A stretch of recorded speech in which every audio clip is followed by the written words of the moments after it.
Vamos a hablar esta noche acerca de sucesos extraordinarios en la China clásica. Muy bien. Son episodios maravillosos que tuvieron lugar en la China y que fueron registrados por el Departamento de las Historias, el famoso Baiwan. En tiempos de la dinastía Qing, que va del 221 al 207 a.C., que me parece que es la de Xi Huangdi, aquella dinastía durante la cual empezó a construirse la muralla china, pero no estoy seguro. Existió, digo, en ese tiempo, en el sur del imperio, un pueblo que tenía unos habitantes dueños de la siguiente virtud: sus cabezas podían desprenderse y volar. Ajá. Fuera de aquel pueblo se dio el caso de un general llamado Su, que tenía una criada que en cuanto caía dormida por la noche, veía como su cabeza echaba a volar, ya fuera por la ventana o por cualquier sitio que pasara. La cabeza de la criada salía de la casa usando las orejas Como alas. a modo de alas para regresar justo antes del amanecer. La criada había llegado hasta la casa del general Su justamente desde la región sureña precitada. Una noche el general Su vio pasar por el cielo la cabeza de su criada. Creyéndolo anormal, Sí, claro. el general entró una noche en el aposento de la dama y lo que vio en el lecho fue un cuerpo sin cabeza, ligeramente frío, que sin embargo mantenía una levísima respiración. El general Su lo envolvió en una manta y esperó. Ocurrió entonces que cuando la cabeza regresó, antes del amanecer, y fue a acoplarse con el cuerpo, chocó contra la manta y cayó por tierra. El general Su la vio rodar lanzando insultos. El general corrió la manta, la cabeza entonces se elevó del suelo y fue a posarse sobre el cuello. Enseguida el cuerpo entero se incorporó. Tan extraño le pareció al general Su todo lo que había visto, que despidió a la criada. Muy bien hecho. Creo que es una causa justificadísima de despido para una criada el tener una cabeza que abandone su lugar por las noches y regrese allá al amanecer. A las cansadas. Uno de estos días no vas a encontrar tu cabeza, le dijo el dueño y le Claro. Muy bien. No pierden la cabeza porque la tienen pegada, Eso mismo. dijo el general Su. Le dijo al despedirla que no era conveniente para el orden de su casa que se produjeran esas decapitaciones cada noche. Tienes razón. Estuvo muy bien. Muy bien. Tiempo después el general Su vino a enterarse por sus subordinados de que cuando eran destinados a la provincia del sur, no era extraño que se toparan con personas de esa especie. Digo, personas a las que veían perder la cabeza por las noches. Cuenta el Departamento de Historias que a veces se formaban constelaciones de rostros Qué bárbaro. y tenían lugar divertidas conversaciones en las alturas. Maravilla, ¿eh? Una linda historia para referir a los niños. Otra historia. Esta sucedió en tiempos de la segunda dinastía Han. Un muchacho llamado Jia Yu dijo conocer la región de los muertos y haber presenciado una discusión entre los funcionarios de aquel foro. El asunto fue así. Jia Yu era joven y fuerte y un día se murió. Nadie supo de qué. Tras expirar, llegó a buscarlo un heraldo de la región de los muertos que condujo su alma hasta donde estaba Siming. Siming es en China el señor de las vidas. Registra la duración de la vida de las personas y se encarga de enviar a los heraldos de la muerte una vez transcurridos los años de vida que el cielo concede.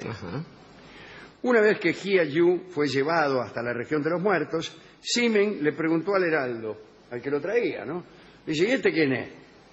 El heraldo respondió que se trataba de Jia Yu, del pueblo de Nangyang. Tras haber buscado el nombre de Jia Yu un buen rato en el libro de los vivos y de los muertos, sin encontrarlo, Simin, indignado, le gritó al heraldo que no tenía que buscar a Jia Yu, sino a tal Jia Ye. Había hecho pasar al mundo de los muertos a un hombre equivocado. Jia Yu, muerto por ineficacia, se indignó, muerto y todo. Quiso golpear al heraldo inútil, pero Simin lo tranquilizó al prometerle que sería restituido a la vida. Bien. Jia Yu regresó y contó esta historia. Ha dicho, desengañado, que el mundo de los muertos es parecido a este. Otra historia. Suo Si, nacido en Luoyang, también llamada Luoyang, debe ser la misma ciudad, en tiempos de la segunda dinastía Han, sabía obrar prodigios. Suo Si poseía el don de la metamorfosis. Ahora bien, el prefecto Cao odiaba a Suo Si y quería matarlo. Se había puesto incluso precio a su cabeza. Parece que Suo Si había robado vino y carne de los depósitos de la prefectura. Una vez, un grupo de leales al prefecto vieron a Suo Si en la calle. Cuando estaban a punto de atraparlo, notaron que todos los hombres que andaban por ahí se volvieron idénticos a Suo Si. Más adelante, alguien lo vio en la cima del monte Yancheng. Se dio la voz de alarma. Salieron tras él, pero Suo Si fue a meterse en medio de un rebaño de corderos convertido en uno más. Los perseguidores estaban furiosos. En un momento, uno de los corderos, que era Suo Si, se paró en dos patas y les dijo a los buscadores: todas las desgracias vienen de tener una forma física fija. Quien no la tiene no padece mayores problemas. Cuando una lanza se estaba por clavar en ese cordero parlante, el animal desapareció y sin que los captores lo percibieran, otro árbol pobló aquel valle. Muy bien. Nótese este último detalle, que resuelve un problema de escritura con gran solvencia. Está claro lo que hay que contar, ¿no? Suo Si era uno de muchos corderos y habló. Cuando lo iban a ensartar, se volvió a confundir entre el resto de los corderos o perdió su forma cordelil. Sí. ¿Y qué decir? ¿Cómo lo cuento? Y digo, y entonces se convirtió en un árbol, pero los perseguidores no se dieron cuenta. No, claro, no. No. En ese momento, sin que los captores lo supieran, un árbol más pasó a poblar Deja el de valle. tomar al sujeto en el personaje y lo pone en el país. Está muy bien. Otro árbol pobló aquel valle, bien. extraordinario. Está muy bien. Y toma la distancia justa para contarlo. Es cuando el paisaje es el que adquiere el protagonismo. Por eso una figura, estaba pensando en el comienzo de Claro, las pero no ruedas dijo, y circulares. entonces se convirtió. No, ¿para qué decir tanto? Fíjese el comienzo de las ruedas circulares. Nadie lo oyó desembarcar en la noche unánime. Y ya estamos ahí, ¿no? Muy bien. Los chinos y Borges, tanto. Última historia, muy breve para terminar con este catálogo de prodigios. Hubo en la zona de Mingzong dos hombres capaces de obrar prodigios. Se llamaban Xu Dang y Zhao Bing. Se encontraron una vez junto a un arroyo y cada uno le confesó al otro que dominaba las artes mágicas. Xu Dang prohibió que el agua fluyera y el agua se detuvo. Zhao Bing ordenó a un sauce que floreciera y floreció. Los poderosos rieron juntos y continuaron toda la jornada demostrando sus poderes. Al caer el sol, el pueblito de Mingzong había perdido todas sus características. Algunos pobladores no reconocieron su propia tierra y, aunque no creían o no recordaban haberse alejado, emigraron para buscar aquel pueblo. Otros se adaptaron a la transformación general y se quedaron. Curioso, los más conservadores se fueron y los más audaces se quedaron. Qué bueno.